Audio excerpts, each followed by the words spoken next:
Boa noite, queridos irmãos, a graça e a paz de Jesus, amém? Os irmãos chegaram aí, alguns foram surpreendidos aqui com uma bagunça, né? Vou chamar assim.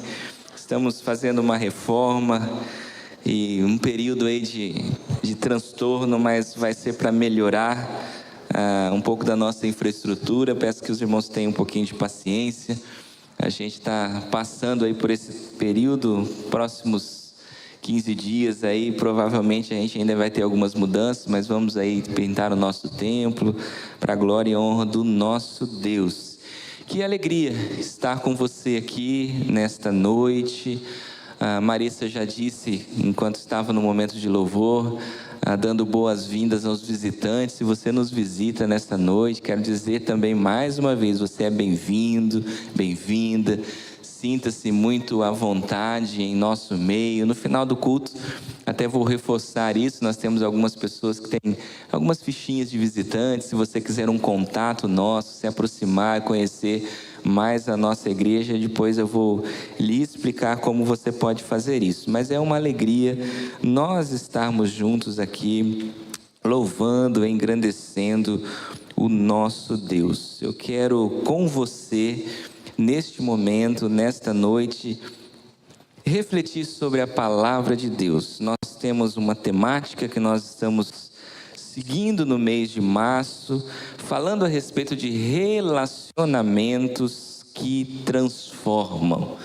E hoje nós vamos conversar a respeito do sacerdócio universal do crente, o sacerdócio universal de todo o crente. O que é que tem isso a ver, pastor, com relacionamentos que transformam? Espero que você, ao longo desta mensagem, entenda isso, porque nós estamos falando de coisas extremamente fundamentais para o relacionamento com Deus, para o relacionamento com as pessoas, questões estruturais. Na semana passada nós tivemos aqui o pastor Jota trazendo uma mensagem falando a respeito do DNA do relacionamento. Deus colocou em nós este DNA, fomos criados para nos relacionar com as pessoas, fomos criados para isso. Isso faz parte de nós, é projeto de Deus para nós. E nessa noite eu quero que você, junto comigo, compreenda o que significa o sacerdócio universal de todos os crentes e como nós precisamos nos atentar à missão que Deus nos dá, esta missão relacional. Quero convidar você a abrir a sua Bíblia comigo no livro de Hebreus, carta aos Hebreus, capítulo de número 7. Nós leremos neste primeiro momento versos 22 a 28. Carta aos Hebreus, capítulo de número 7, versos de número 22 a 28. Diz a palavra de Deus: Jesus tornou-se, por isso mesmo, a garantia de uma aliança superior. Ora, aqueles sacerdotes têm havido muitos, porque a morte os impede de continuar em seu ofício. Mas visto que vive para sempre, Jesus tem um sacerdócio permanente. Portanto, ele é capaz de salvar definitivamente aqueles que, por meio dele, aproximam-se de Deus, pois vive para sempre e intercede por eles. É de um sumo sacerdote como este que precisávamos, santo, inculpável, puro, separado dos pecadores, exaltado acima dos céus. Ao contrário dos outros sumos sacerdotes, ele não tem necessidade de oferecer sacrifícios dia após dia, primeiro por seus próprios pecados e depois pelos pecados do povo. Ele o fez uma vez por todas, quando a si mesmo se ofereceu. Pois a lei constitui sumos sacerdotes a homens que têm fraquezas, mas o juramento que veio depois da lei constituiu o Filho perfeito para sempre. Vamos orar mais uma vez? Deus, estamos diante da Tua palavra. Pedimos, Deus, com o Teu Santo Espírito, que sejamos instruídos, iluminados para compreender e aplicar as verdades da Tua palavra na nossa vida, Deus, no nome de Jesus. Amém. Amém. Queridos, para que servem os relacionamentos? Por que nós estamos falando de relacionamentos? Para quê? Para que servem os relacionamentos? Essa pergunta pode parecer um pouco boba, e talvez seja mesmo. E a resposta, não sei se é muito difícil de compreender. Se você pensar um pouquinho e for responder aí na sua mente, no seu coração, a gente se relaciona com as pessoas porque a gente aprendeu na semana passada que fomos criados para isso. E quando nos relacionamos com as pessoas, esperamos nos relacionar bem. Não buscamos relacionamento para termos conflito com ninguém. Pelo contrário, buscamos relacionamentos que sejam agradáveis, que agreguem alguma coisa para mim e para você. Dentro da igreja, nós atrelamos, e não está errado isso, a palavra relacionamento, o tema relacionamento, com a comunhão. E a palavra de Deus nos diz que na comunhão o Senhor derrama a sua bênção, o salmista fala sobre isso. Então nos relacionamos com as pessoas para ter comunhão, para nos alegrar com essa pessoa, para podermos compartilhar um pouco da nossa vida, onde eu ajudo alguém e eu posso ser ajudado por alguém. Relacionamentos servem para isso. Mas eu quero mostrar para você uma perspectiva bíblica muito importante e fundamental a respeito dos relacionamentos, que vai para além dessa dinâmica social que os relacionamentos apresentam. Porque isso faz parte, sim, e também é importante. Eu não estou criticando de forma alguma. Relacionamentos que geram comunhão são fundamentais, e a palavra de Deus também nos ensina isso. Mas existe algo a respeito dos relacionamentos que tem a ver com aquilo que você aprendeu na semana passada. Se você não estava aqui, você pode olhar lá no nosso canal do YouTube e assistir. Recomendo que você faça isso. Você vai entender este DNA relacional que Deus colocou em você. E ele vai além do fato deste contexto social, de você compartilhar um pouco da sua vida com alguém, para você usufruir da vida de alguém, onde nós podemos apoiar e ajudar uns aos outros. E o que vai além, e esta visão bíblica que tem sim a ver com o relacionamento, é o sacerdócio universal de todos os crentes. Mas afinal, o que é que significa isso? O sacerdócio universal de todos os crentes. Eu acredito que a maioria de você que está me ouvindo nesta noite já ouviu esse termo. Sacerdócio universal de todo crente. Eu acredito que algumas pessoas aqui até entendam esse conceito e têm algum conhecimento bíblico sobre isso. Mas eu sei que muitos não têm. E que às vezes é um conceito bonito que eu gostaria que você deixasse de só saber que é bonito, mas entendesse na prática a importância disso para a nossa vida, para a sua vida, para a vida da igreja. A importância disso para os nossos relacionamentos. Fomos criados por Deus para nos relacionar. E temos o privilégio de fazer parte de um projeto de Deus, da missão de Deus para salvar, alcançar o pecador. E o sacerdócio universal do crente tem relação com isso.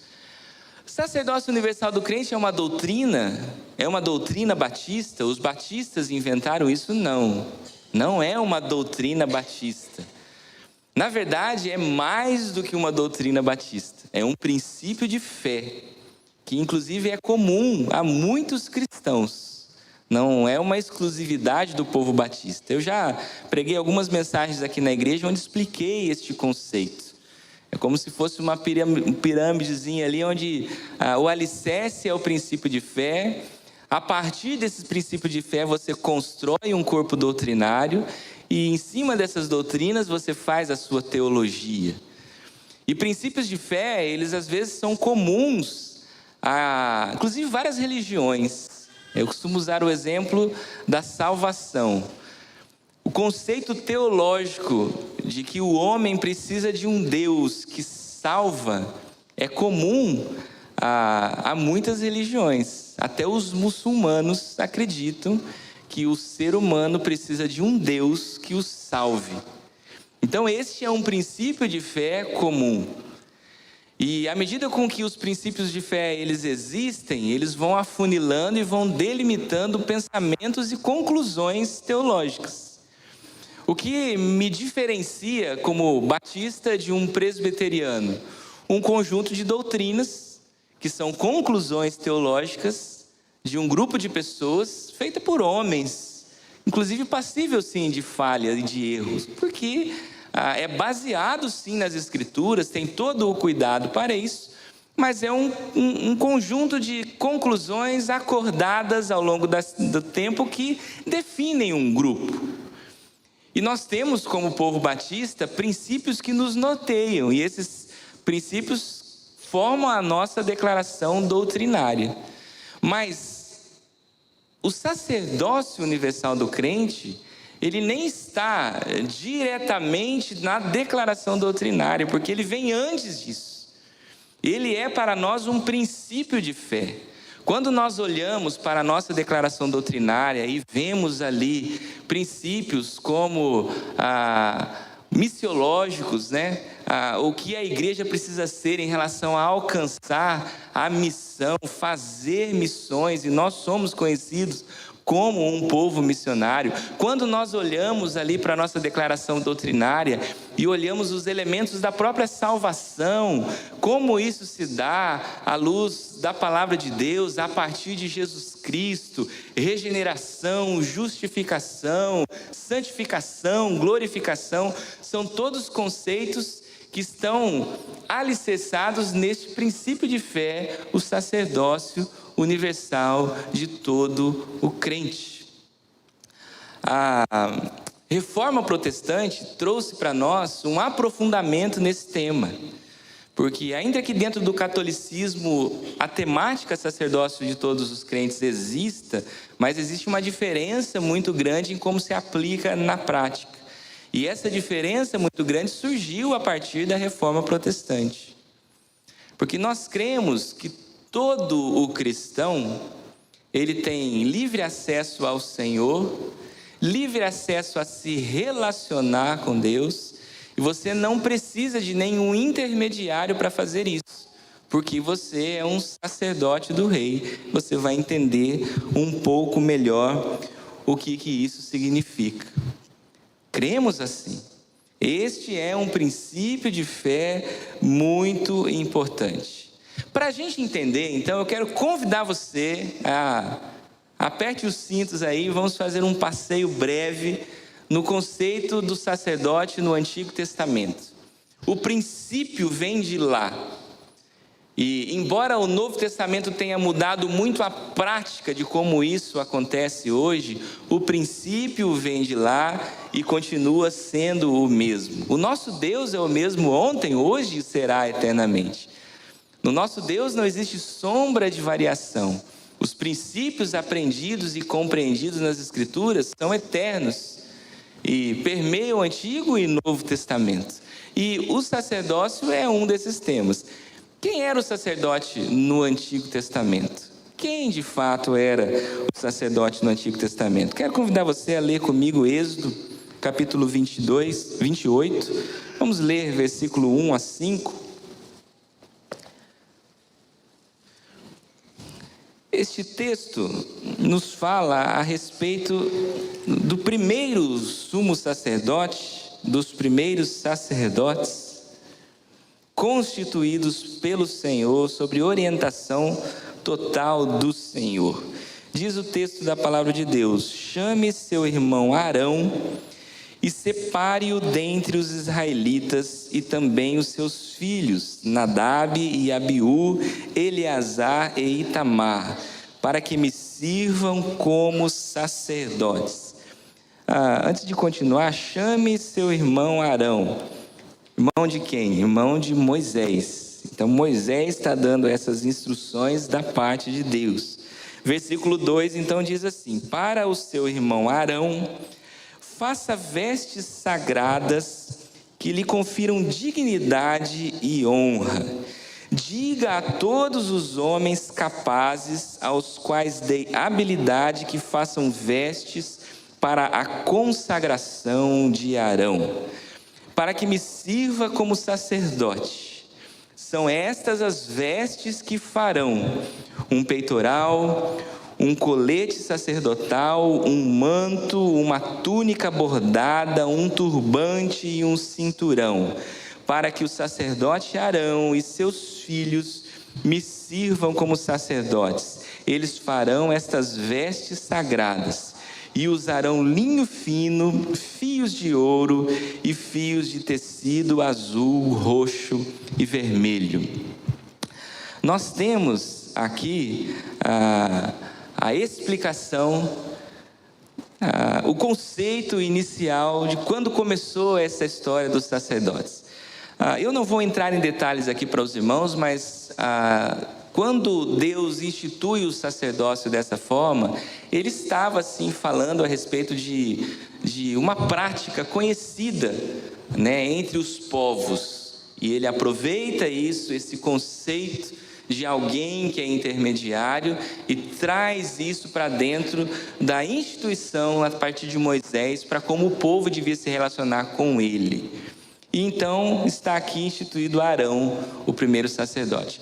Existem alguns detalhes muito interessantes no texto, e não só nesses versículos que eu li para os irmãos aqui. Na continuidade do texto deste capítulo, inclusive em capítulos, o capítulo 29, por exemplo, você vai perceber uma infinidade de detalhes a respeito de como Deus queria que os sacerdotes vivessem, exercessem o seu sacerdócio, e isso estava inclusive relacionado à roupa com que vestiam. Vou pedir para voltar ali para os slides. Você vai perceber que você tem a imagem ali de um sacerdote, que é a imagem maior, e ao lado uma imagem menor, que é a imagem do não sumo sacerdote, né? Temos uma diferença, eu vou explicar para você. Enquanto o pessoal está ajustando ali, nós vamos continuar aqui. Então, está vendo ali a imagem? O grandão ali é o sumo sacerdote, que no caso aqui do texto, Arão e os seus filhos foram sacerdotes. Você tem na continuidade do texto, inclusive as orientações para as roupas do sacerdote, que era diferente do sumo sacerdote. Então a imagem está um pouquinho pequena aqui para mim, acho que para você aí dá para você ver um pouquinho melhor. Queridos, esse é o tipo de texto, onde eu quero chegar com isso? Esse é o tipo de texto na Bíblia, no Antigo Testamento, que quando você assim começa a ler no começo do ano, sabe, eu vou ler a Bíblia o ano todo. Aí você começa a ler, aí tem alguns textos assim que o pessoal gosta de pular, né? Quando chega em Números, começa aquela genealogia, um monte de nome, tem gente que gosta de pular. Esse aqui talvez seja um texto assim. Quando começa a falar do sacerdote, esses versículos que eu li para os irmãos, é só o comecinho. Aí a partir daí, aí vem: faça o colete sacerdotal de linho fino, trançado de fios de ouro, de fio de tecido azul, roxo e vermelho, trabalho artesanal. Terá 2 ombreiras atadas às suas 2 extremidades para uni-lo bem. O cinturão, o colete que por ele é preso, serão feitos da mesma peça. O cinturão também será de linho fino, trançado de fios de ouro, de fios de tecido azul, roxo e vermelho. E o texto vai indo. Aí o texto vai começar a especificar sobre o peitoral. Faça um peitoral de decisões, era o nome do peitoral. Trabalho artesanal. Faça-o como um colete sacerdotal de linho fino, trançado, de fios de ouro, de tecidos de linho azul, roxo e vermelho. Será quadrado, com 1 palmo de comprimento, 1 palmo de largura, dobrado em 2. E o texto continua e vai indo. O texto continua dizendo: toda vez que Arão entrar no santo lugar, levará os nomes dos filhos de Israel sobre o seu coração, no peitoral das decisões. Tinha os nomes ali escritos no peitoral, como memorial permanente perante o Senhor. Ponha também o Urim e o Tumim no peitoral das decisões, para que estejam sobre o coração, que são as pedras maiores que ficavam aqui nas laterais. Faça romãs de fios de tecido azul, roxo e vermelho em volta da borda do manto. Aqui eu já pulei muitos versículos disso que eu estou lendo para os irmãos. E continua, queridos. E continua. Faça-lhe calções de linho que vão da cintura até a coxa para cobrirem a sua nudez. Arão e seus filhos terão que vesti-los sempre que entrarem na tenda do encontro, ou quando se aproximarem do altar para ministrar no lugar santo, para que não incorram em culpa e morram. Esse é um decreto perpétuo para Arão e para os seus descendentes. Eu quero, nesse primeiro momento, chamar a sua atenção para a importância disso. Esses pequenos detalhes não são pequenos detalhes, são importantes. E isso era levado à risca e era feito com muito cuidado diante da orientação que Deus havia dado. Os pormenores estão aqui no texto. Quando você começa o capítulo 29, você vai começar a perceber os decretos, as orientações a respeito da consagração dos sacerdotes. Como esses sacerdotes deveriam ser consagrados. O sacrifício de animais durante o período da consagração, nesse primeiro momento de 7 dias. Purificação dos seus pecados para se apresentarem diante de Deus limpos e puros, para que sejam aptos e capazes de exercer o ministério sacerdotal. A palavra de Deus nos dá inúmeros detalhes a respeito do sacerdote. Queridos, quando nós olhamos para a nossa realidade hoje, para a prática da igreja e como nós nos relacionamos com Deus, e olhamos para questões como essa no Antigo Testamento, isso é muito distante da nossa prática. É muito distante da forma como nós estamos acostumados a, através da religião, nos comunicarmos com Deus.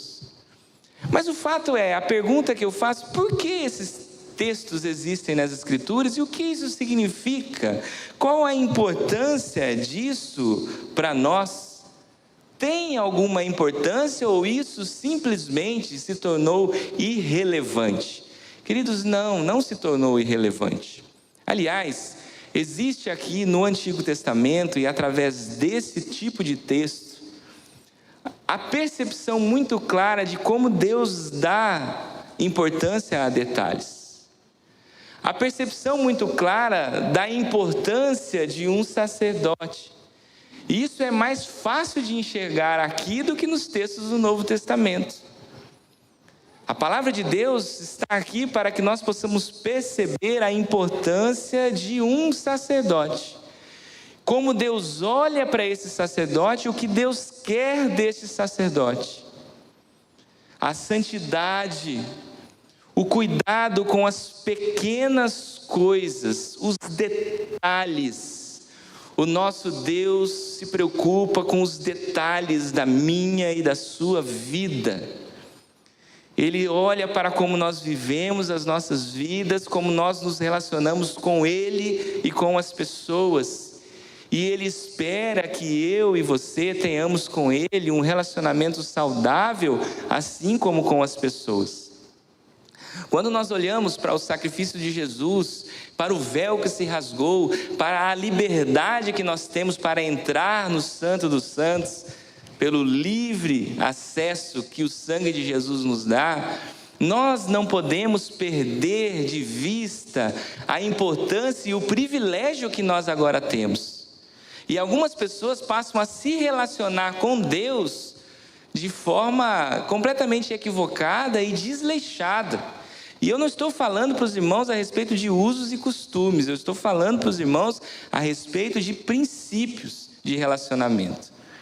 E se não houver um princípio conhecido meu e praticado comigo a respeito do relacionamento que eu tenho com o meu Deus, como um sacerdote universal, como crente em Jesus, como eu vou me relacionar com as pessoas as quais eu tenho algo, queridos, eu tenho uma missão para com essas pessoas. Um relacionamento intencional que eu tenho que ter com as pessoas, porque eu sou um sacerdote e recebi do Senhor esta missão. Vamos entender um pouquinho algumas coisas que faziam parte do trabalho de um sacerdote. O que é um sacerdote?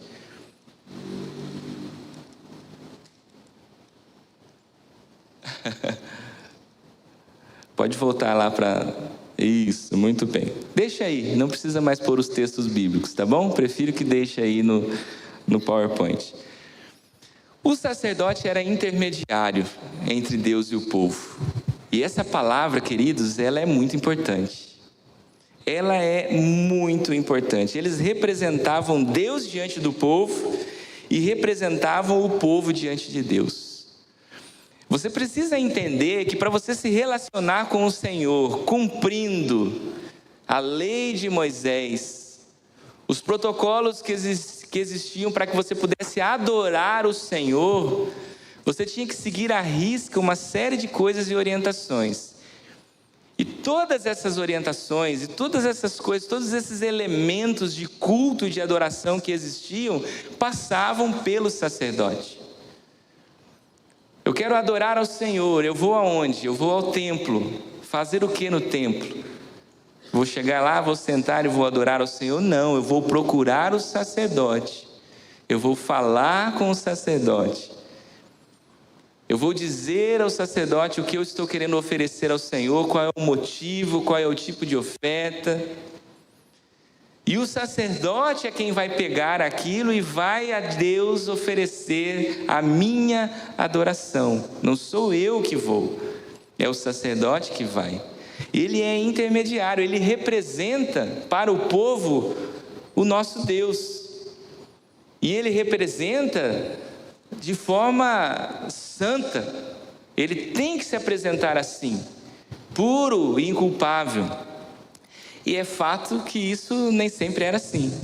E nós lemos no início o texto de Hebreus falando do sumo sacerdote Cristo perfeito. E nós lemos no texto que os sacerdotes, eles eram impuros. Eles tinham culpa, eles eram falhos, eles eram imperfeitos.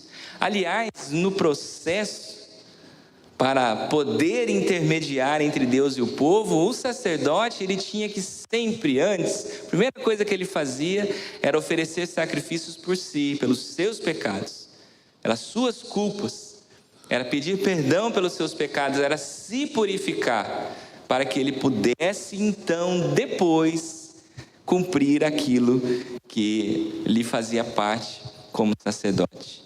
O sacerdote é intermediário no relacionamento com Deus.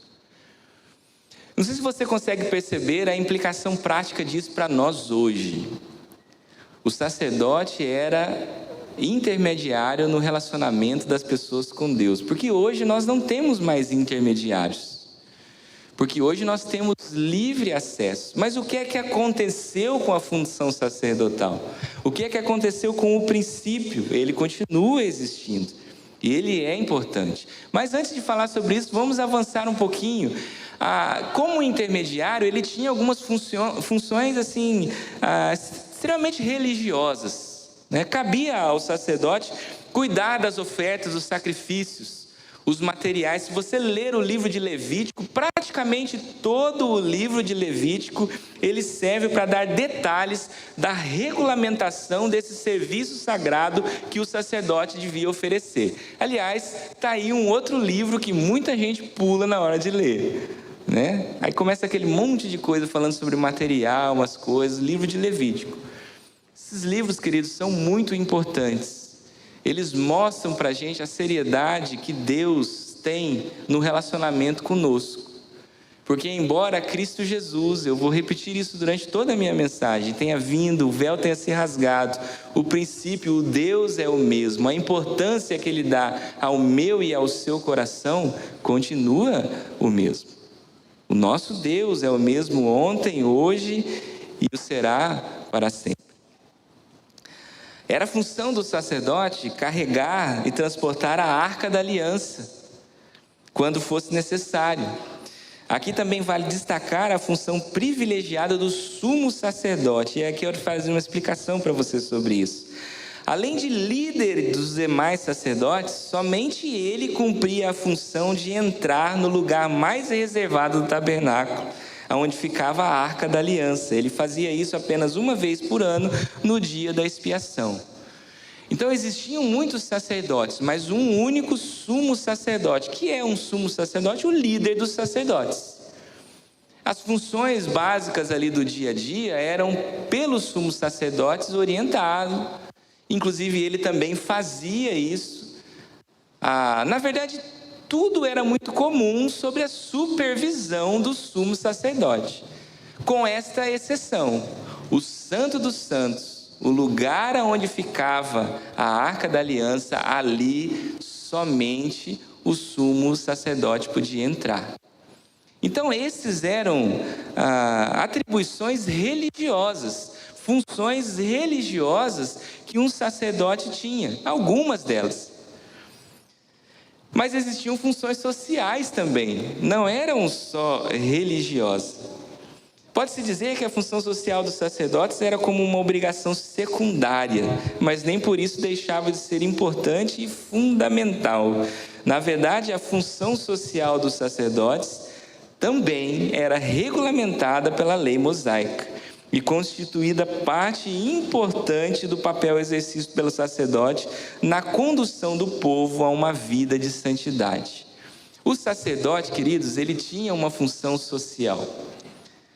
Existiam coisas que o sacerdote tinha que fazer, que dizia a prática do povo. O sacerdote, ele tinha a função de educar o povo na lei. Levíticos 10 fala sobre isso, Deuteronômio 33 fala sobre isso, 2 Reis 17 fala sobre isso, 2 Crônicas 15 fala sobre isso, Jeremias 18 fala sobre isso, Ezequiel capítulo 7 fala sobre isso, Ezequiel capítulo 44 fala sobre isso, Malaquias capítulo 2 fala sobre isso. Nós não vamos ler todos esses textos. Mas era função do sacerdote também educar, ensinar o povo a respeito das leis de Moisés. Os sacerdotes também cumpriam algumas tarefas relacionadas à área de saúde. Ele era responsável por diagnosticar diferentes tipos de lepra, todo tipo de doença na pele que acontecia naquela época.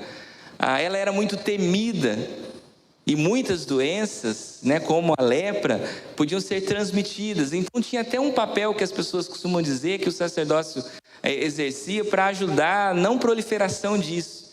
Porque as pessoas, quando elas tinham uma doença na sua pele que era altamente contagiosa, ela era separada do povo e era considerada impura.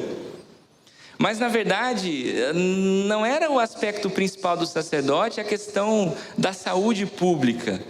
O que, na verdade, acontece é que o sacerdote, ele estava cumprindo uma regulamentação da lei de Moisés. Ele estava cumprindo uma ordem, uma determinação da lei de Moisés. E fazia parte desta lei de Moisés separar aquelas pessoas que eram consideradas impuras. Aqui, meus irmãos, nós temos uma diferença muito grande e uma prática que às vezes até traz uma certa estranheza para nós. E difícil de compreender, difícil de entender.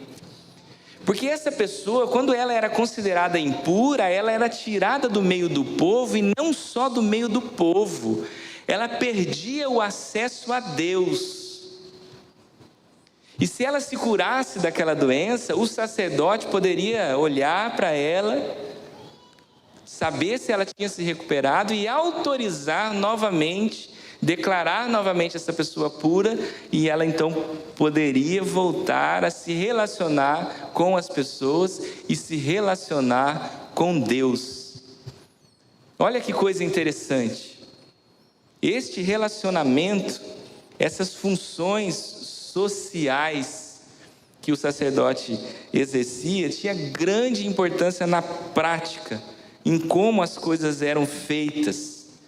Agora, a pergunta para você: o que é que eu tenho a ver com tudo isso? Pastor, o que é que eu tenho a ver com tudo isso?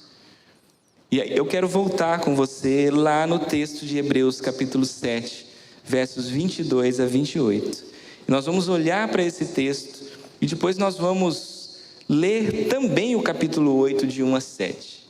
Texto que eu já li no início. Jesus tornou-se por isso mesmo a garantia de uma aliança superior.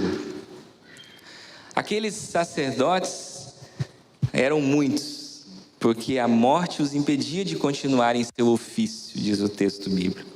Mas visto que vive para sempre, Jesus tem um sacerdócio permanente. Portanto, ele é capaz de salvar definitivamente aqueles que por meio dele aproximam-se de Deus, pois vive para sempre para interceder por eles. O livro de Hebreus, na teologia, ele é bastante próximo ao livro de Levítico, porque ele vai abordar esse tema do sacerdócio, das práticas sacerdotais, com grande profundidade. E o livro de Hebreus foi inclusive escrito para o povo judeu, para quem estava muito familiarizado com essas práticas da lei. Então, quando nós lemos o livro de Hebreus, existem detalhes muito importantes no texto que não podem passar desapercebidos. Esse texto que nós lemos diz que, portanto, ele é capaz de salvar definitivamente aqueles que por meio dele se aproximam de Deus. Está falando de Jesus, que é o sumo sacerdote perfeito, a grande mudança que aconteceu. Ora, se ele é capaz de salvar definitivamente, é porque o sacerdote no Antigo Testamento, ele tinha sim um papel fundamental no processo de salvação. A aproximação das pessoas com Deus, para tornar Deus conhecido, e a partir daí crer na promessa do envio do Messias. Faz parte do trabalho sacerdotal isso. Ele é capaz de salvar então agora Jesus definitivamente. Aqueles que se aproximam de Deus, porque Ele vive para sempre e intercede por eles. Assim como os sacerdotes também faziam, não viviam para sempre, mas intercediam pelas pessoas e pelo povo. E o versículo 26 diz: é de um sumo sacerdote como esse que precisávamos, santo, inculpável, puro, separado dos pecadores, exaltado acima dos céus. Ao contrário dos outros sumos sacerdotes, ele não tem necessidade de oferecer sacrifícios dia após dia, primeiro pelos seus próprios pecados, depois pelos pecados do povo. Ele o fez uma vez por todas, quando a si mesmo se ofereceu. Quando a gente lê esse texto de Hebreus, sabendo um pouco dessa história do Antigo Testamento, a gente entende a profundidade disso. Jesus, meus queridos, ele é o sumo sacerdote perfeito. Ele veio para cumprir a promessa. Ele veio para se fazer o material de expiação. Ele veio para servir como aquele que de forma perfeita e definitiva vai restaurar o relacionamento das pessoas com Deus. Ele veio para ser o intermediário perfeito. Agora note, Cristo é o sumo sacerdote. Ele não é só um sacerdote. Ele, se comparado com o texto, capítulo 28, que nós lemos de Êxodo, a função de Arão, o sumo sacerdote, não dos seus irmãos que eram sacerdotes. E os sacerdotes ainda existem? Existem, e somos nós.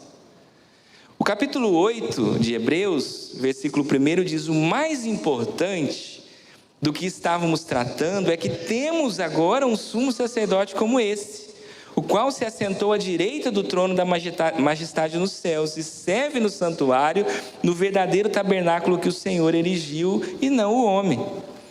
todo sumo sacerdote é constituído para apresentar ofertas de sacrifícios, e por isso era necessário que também tivesse feito algo, tivesse oferecido algo.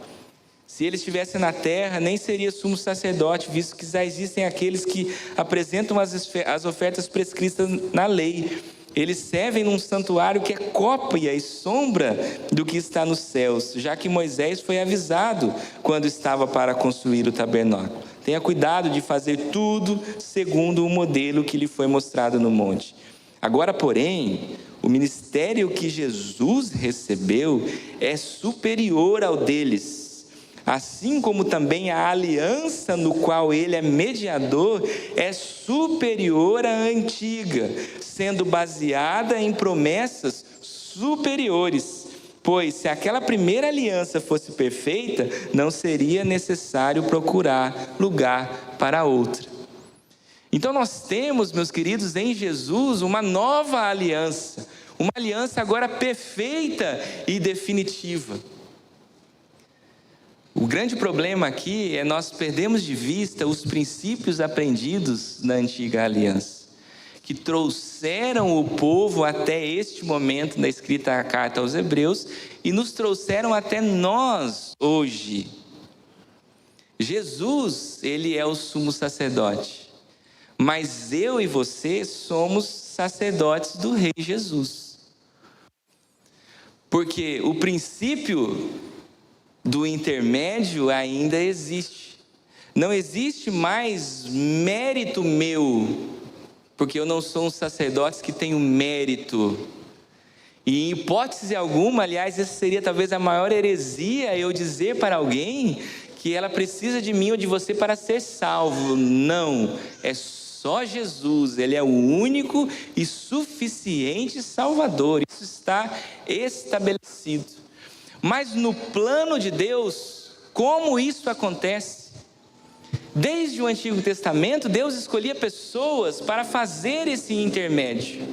E Cristo se fez o sumo sacerdote de forma perfeita, mas agora a palavra de Deus nos ensina que nós somos o sacerdócio universal.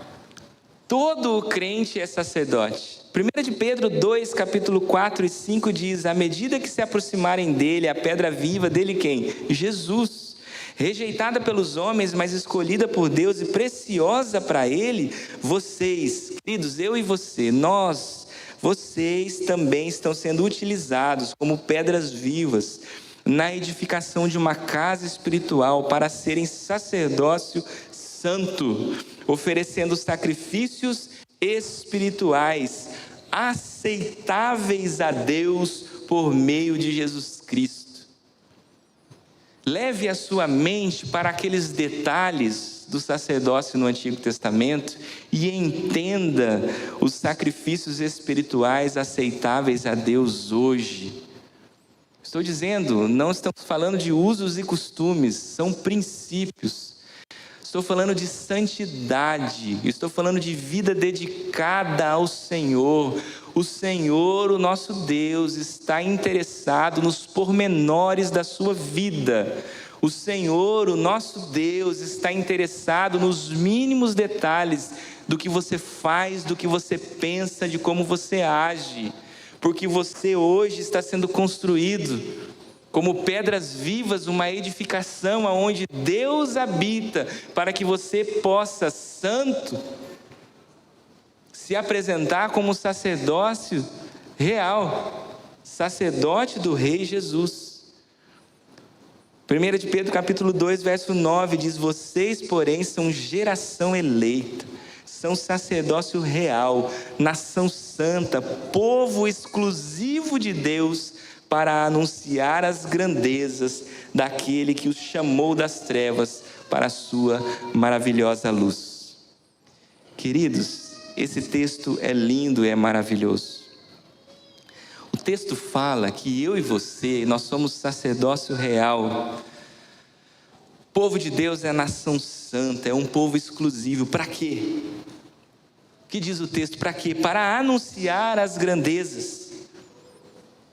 daquele que nos chamou das trevas para a sua maravilhosa luz. Como é que eu faço isso? Como é que eu faço isso?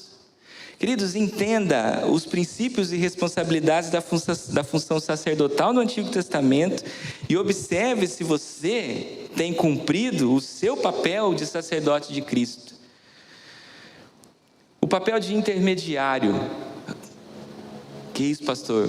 É só Jesus. Eu sei que é só Jesus.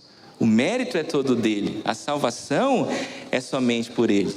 Mas Cristo é o sumo sacerdote que morreu, ressuscitou e está à direita do Pai.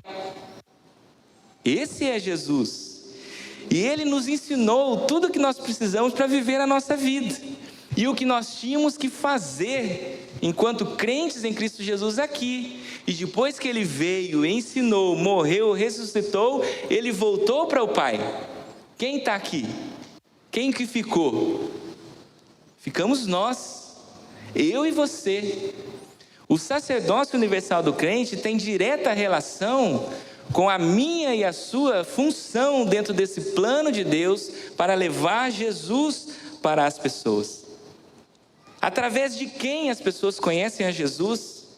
Quem ensina a cumprir o que Jesus ordenou? Quem exorta e corrige para o aperfeiçoamento dos santos? Somos nós. São através dos nossos relacionamentos. Relacionamentos que transformam. Nós não somos chamados por Deus para nos relacionar com as pessoas simplesmente para desfrutarmos da bênção dos relacionamentos e da comunhão. Nós somos chamados por Deus e por isso está no nosso DNA relacional, como bem disse o pastor Jota na semana passada, porque isso faz parte do projeto de Deus para alcançar as pessoas. Eu não salvo ninguém, eu não sou nada, eu sou pecador e preciso buscar a purificação dos meus pecados diariamente, mas sirvo ao sumo sacerdote perfeito. Ele me deu as instruções, ele voltou para o Pai e agora a missão está nas nossas mãos. Essa série de mensagens, meus irmãos, o objetivo nosso, quando nós trouxemos a temática, é ir muito além de falar de comunhão na igreja, de falar sobre dificuldades de relacionamento, de falar sobre questões que são importantes e que inclusive nós vamos até abordar na série de mensagens. Mas antes disso, fazer você entender a importância e o alicerce desses relacionamentos. Está no nosso relacionamento com Deus, no entendimento de que eu fui chamado por Deus para levar Jesus para as pessoas. As pessoas conhecem Jesus através da minha vida. Se eu não me relaciono com as pessoas, eu não apresento Jesus para as pessoas. E este princípio do sacerdócio universal de todos os crentes traz para toda a igreja a responsabilidade de ser um discípulo de Jesus. É isso que a Bíblia ensina. E às vezes nós entramos no emaranhado religioso e começamos a nos acostumar com algumas questões e delegar a função de sacerdote. Olha que negócio esquisito, que não faz o menor sentido. O sacerdote é o pastor. Ou o sacerdote é o líder do ministério de evangelismo na igreja, ele que prega o evangelho, que fala. Querido, não. Sacerdócio universal de todos os crentes. Nós somos povo adquirido. Nós estamos sendo usados, cada um como uma pedrinha na construção desse templo onde Deus habita. Nós somos o povo que precisa aprender a se relacionar com os outros. E hoje pela manhã eu falei um pouquinho sobre isso, sobre a importância desta visão missional através dos relacionamentos, aonde a gente entende o nosso papel como igreja, de às vezes levantarmos recursos, nos envolvermos com a obra missionária que está distante de nós. Mas o problema é quando nós fazemos isso e perdemos a percepção real de que a obra missionária está perto de nós, está ao nosso lado. O que eu faço na igreja? Qual é a minha função na igreja? Falei hoje de manhã um pouco sobre isso. Eu não sei muito bem o que fazer, eu não sei muito bem. Queridos, você é um sacerdote. A sua missão está às vezes ao seu lado. E aí, uma missão desafiadora: alcançar a sua família para Jesus, ser testemunha de quem Jesus foi, de quem Jesus é, se relacionar na sua casa à luz daquilo que você aprendeu com Cristo, com a sua esposa, com o seu marido, com os seus filhos. Relacionamentos que transformam.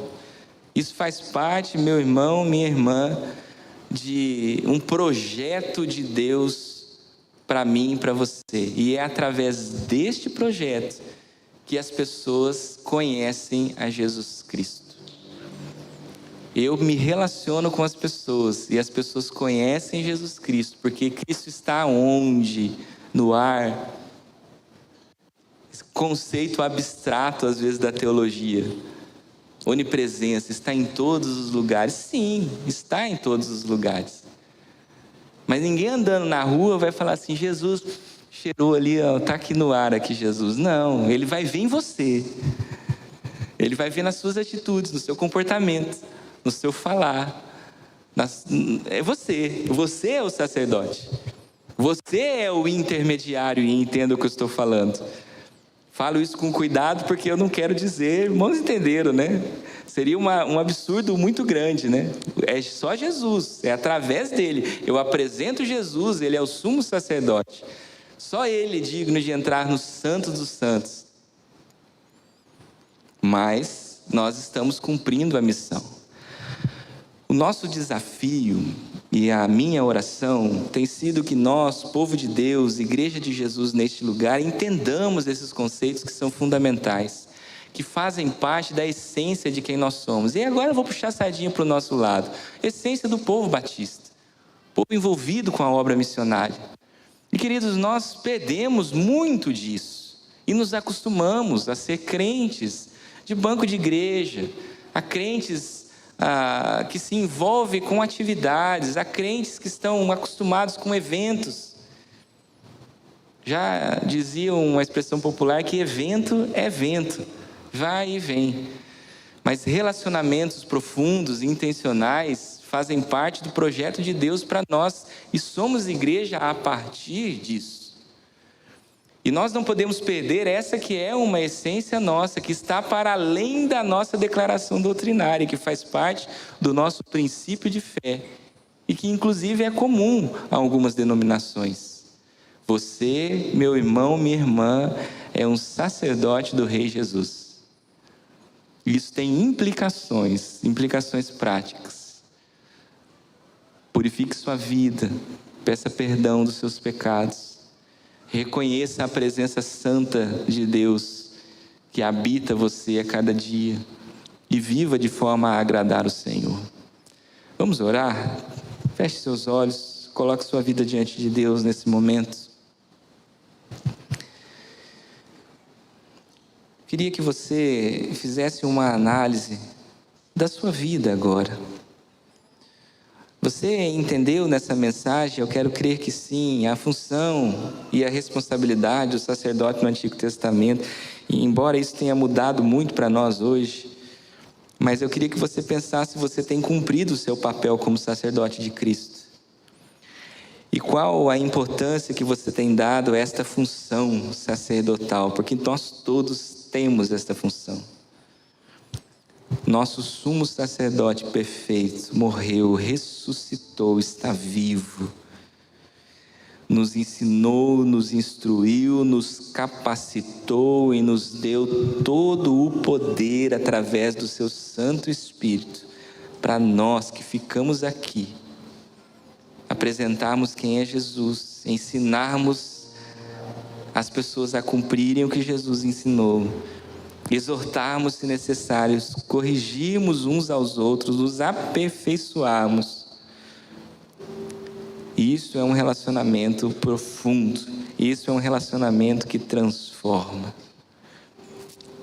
Como você tem cumprido o seu papel no sacerdócio universal de todo crente.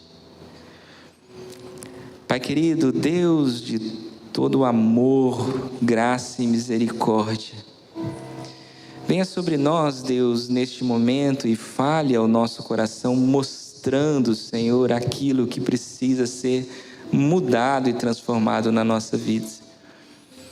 Venha sobre nós, Deus, neste momento e purifica, Deus, o nosso coração e a nossa mente. Queremos, Deus, reconhecer as falhas, os pecados. Deus, visite o coração e a mente do meu irmão e da minha irmã nesse momento, para que sejam capazes de enxergar e perceber aquilo que tem desagradado o Senhor, e que seja hoje um momento, um tempo de perdão, de renúncia, para que aquilo que o Senhor planejou para nós seja cumprido nas nossas vidas com santidade. Somos sacerdotes teus, Deus. Abençoa a vida do teu povo neste lugar, da tua igreja neste lugar. Que nós possamos, Deus, ser uma igreja para além das paredes deste templo. Que, Deus, aquilo que nós vivemos dentro deste lugar aos domingos, seja, Deus, resultado da nossa vida de experiência pessoal com o Senhor, e nesta experiência, sendo sacerdote, sendo as pessoas que fazem Jesus conhecido, que mostram, que exalam o bom perfume de Cristo.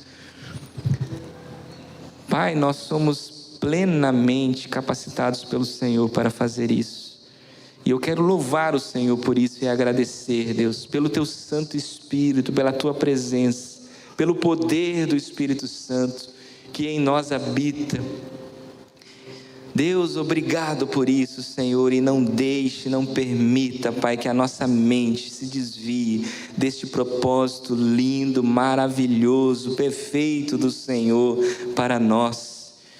Que as nossas vontades, Deus, que os nossos desejos não seguem, Deus, o nosso olhar, porque nós estamos aqui neste mundo para cumprirmos uma função que o Senhor deu a cada um de nós, uma missão que o Senhor deu a cada um de nós, e esta responsabilidade, Deus, precisa ser para cada um dos meus irmãos aqui, Deus, uma responsabilidade vivida com seriedade, no entendimento do privilégio de fazer parte disso, ao mesmo tempo que na preocupação de viver vida santa, dedicada ao Senhor. Deus, quando nós olhamos para a realidade prática daqueles sacerdotes no Antigo Testamento, e olhamos para como nós vivemos a nossa vida hoje, Deus, obrigado pela tua graça e misericórdia derramada sobre nós hoje. Obrigado, Deus, pela liberdade que nós temos de adorar ao Senhor. Obrigado, Senhor, por toda esta bênção, a liberdade de estarmos aqui neste lugar, te adorando, vivendo a comunhão. Mas não permita, Deus, que os nossos olhos estejam cegos e deixemos de enxergar também a responsabilidade que vem com esta liberdade. Somos o teu povo, sacerdotes de Cristo Jesus. Ajuda o teu povo, a tua igreja, a entenderem esta responsabilidade e buscarem intencionalmente relacionamentos que transformam, que vão para além do convívio social, mas que cumprem um papel determinado pelo Senhor para a vida de todo crente. Ajude meu irmão, minha irmã a entender isso. Aplique esta palavra aos nossos corações, para que sejamos, Deus, povo seu neste lugar, experimentando boa, perfeita e agradável vontade tua para as nossas vidas. Eu oro assim, Deus, agradecido, contrito, na tua presença e no nome de Jesus Cristo, nosso Senhor e Salvador. Amém, amém. Amém, meu irmão, minha irmã, que Deus abençoe a sua vida, que você pense a respeito disso, que você participe conosco nas outras mensagens que vamos trazer durante esse mês. Venha no culto de oração na quarta-feira.